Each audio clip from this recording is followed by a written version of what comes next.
How's it going, guys? Jacob Twiner here with another video. Today we're talking about 3 easy phone sales tips to help you book more meetings and close more deals. I've brought in over $1 million in sales with cold outreach, both via cold email and cold calling. And today I want to give you my top 3 tips that have helped me. Really, these are 3 secrets, maybe not so secret. 3 strategies to book more meetings on the phone. By the way, if you go to the description of any of my videos, you can click on this link right here and it's going to take you to my free prospecting training. This is a updated as of yesterday, pain-based prospecting training, totally free. Teaches you how to build rock solid lead lists for cold email and cold calling, so that when you actually do reach out and you want to book a meeting, you have a relevant reason to reach out and you can address their pains instead of blasting out a giant email or making a million cold calls, having everyone say unsubscribe and don't call me back. You'll actually have people interested in wanting to talk to you. It all starts with your list building strategy. It's actually not even about how good you are on the phone. It's about who you target. And so this training walks you through step by step how to target the right people and how to tie that messaging in to your cold outreach. So if you're going to take anything away from this video, highly recommend you click the link in the description, put your name and your email in here, and you'll get access to the free course. So hopefully you do that, and that's like the best, most valuable part of the whole video is right here. Easy phone sales tip number 1, start your call with the reason I'm calling you is. When your prospects answer the phone, they don't know who you are, right? And they're instantly wondering 3 things. Who is this person? Why are they calling me? Why do I care? You need to answer those 3 questions within about 10 seconds or you're going to get hung up on, and nobody likes to be hung up on when they're cold calling. So you start the call. Hello? Who is this? Yeah, hey, this is Jacob over from Service Bell. How's it going?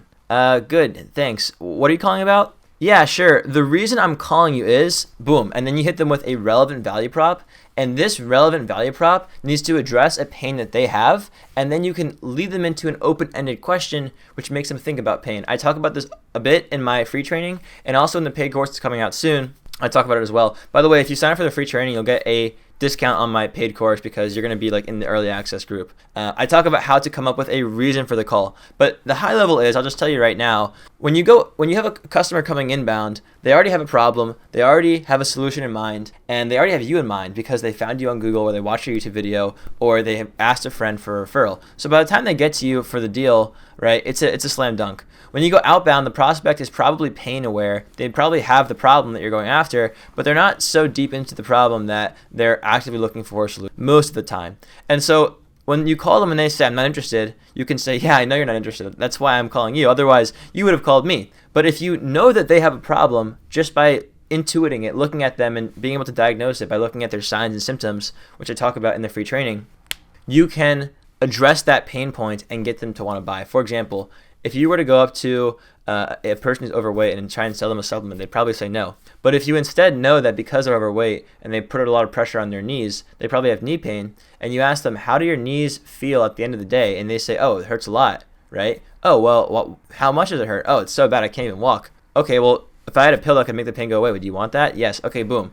So having the pain in mind and using the pain-based prospecting I teach in the free training helps you with this reason for the call. And then when you actually call them, you're no longer this guy spamming who's like, your auto warranty's up for renewal. No, you're calling them and you're saying, hey, the reason I'm calling you is I noticed your Google ad. Actually, I'm going to change that a little. The reason I'm calling you is I clicked on your Google ad, but I had a hard time finding your form. I imagine a lot of your Google ad visitors are also having a hard time finding your form, which means most of them aren't actually converting into leads. I'm just curious to know, how well are you currently converting those visitors into leads right now? I'm just making this up, I'm just riffing off the top of my head. But the point is, when you have a relevant reason to reach out, all of a sudden you become relevant. You don't become a spammer, and that's going to really help you break the ice. And then when you ask that open-ended question, it opens the door for them to think, oh, that is a problem. And now you're having a conversation. Versus a 50-second or 2-minute long talk track, they're just going to hang up on you. Tip number 2, tonality. What you say is not as important as how you say it. Okay, I'll say it again. What you say is not as important as how you say it. Your tonality is a big impact on the way your messaging is perceived. There's 3 ways that we communicate. Body language, right? Visual, vocal, tonality, and verbal, the words you use. And we communicate mostly with body language. I think it's like 50% or so is body language. Number 2 is vocal. It's like 40%. The words you use are only around 10% of communication. You obviously don't get visual unless you're using Service Bell to communicate with prospects. When you're on the phone, they can't see you, but they can hear your tone. And there's a big power in that. And by the way, you can hear their tone as well. It's why cold calling is so effective, because you can have an actual live conversation instead of relying on the words in an email for a different time. You might want to check out my video, Cold Email versus Cold Calling, about which is right for you. Anyway, when you call them, you want to have your tone match their tone, right? So within the first few seconds, you can listen to their tonality and you can immediately sense how open they are to the conversation, if they're dominant or influent, or what kind of personality type they are.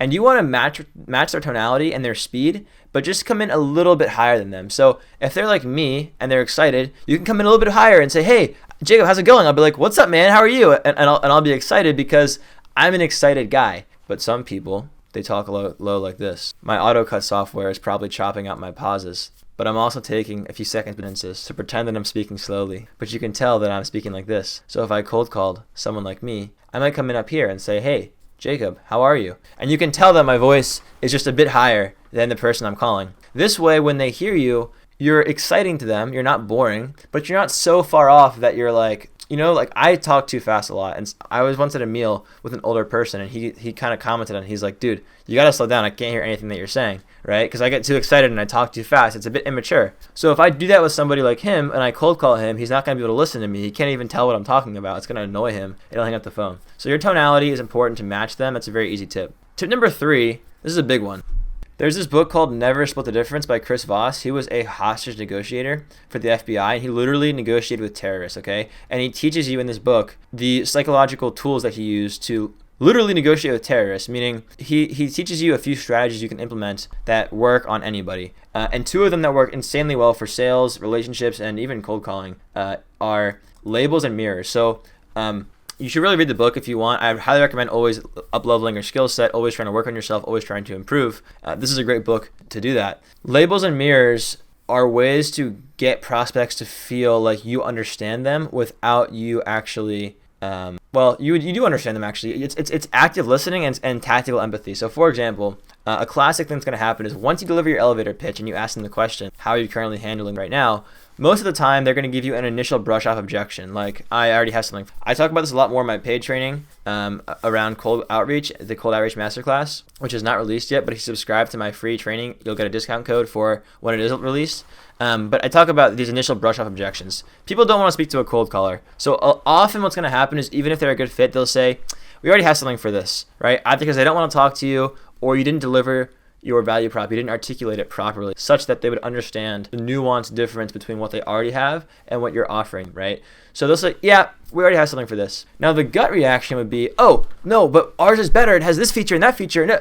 But you have to realize people don't listen unless they feel understood. And most people never feel understood, and they don't feel listened to at all. Their wife won't listen to them, or their girlfriend. Their boss does not listen to them. Their coworkers don't listen to them. Their kids don't listen to them. Their friends don't listen to them. No one's listening to them. So if you listen to them, and this is what Chris Voss talks about, if you actually can listen and show them that you're listening, they will love you. And it happens on a subconscious or unconscious level, right? Until you make them feel like you're listening, and until you make them feel like you understand them, they will not listen to anything that you say. So before you pitch them, you need to make them feel understood, even if that means saying something that's counterintuitive to what you think you should say. So a salesperson might think they should say, well, we have a different feature. They're going to hang up on you. But instead, if you go, it sounds like you already have this taken care of. They'll go, oh, yeah, I do have this taken care of. Thank you for listening to me, right? You go, that's awesome. What do you currently have instead? And they start talking, right? And then you can label them. The label is a way to get them to keep talking without asking another question. Basically,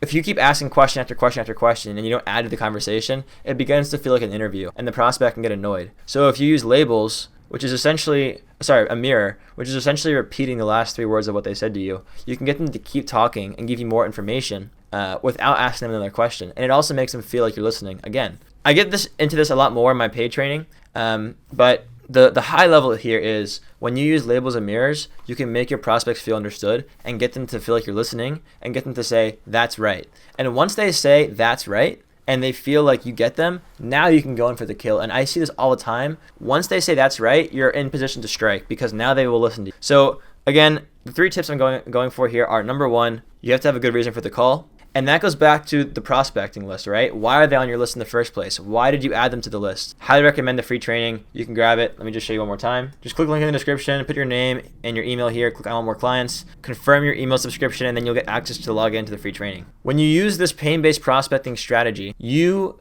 will have an amazing reason to reach out because you added them to the list with intention. It wasn't just random. Number 1. Number 2, tonality. Upward inflection, downward inflection, the speed at which you speak, and everything And number 3, using labels and mirrors, really tactical empathy, just like Chris Voss's book speaks about. If you're interested in learning more about this, grab the free training down below. You can also get the paid course when it comes out. You'll get a coupon code for signing up to the free training, and I hope you guys enjoy. I'll catch you in the next one.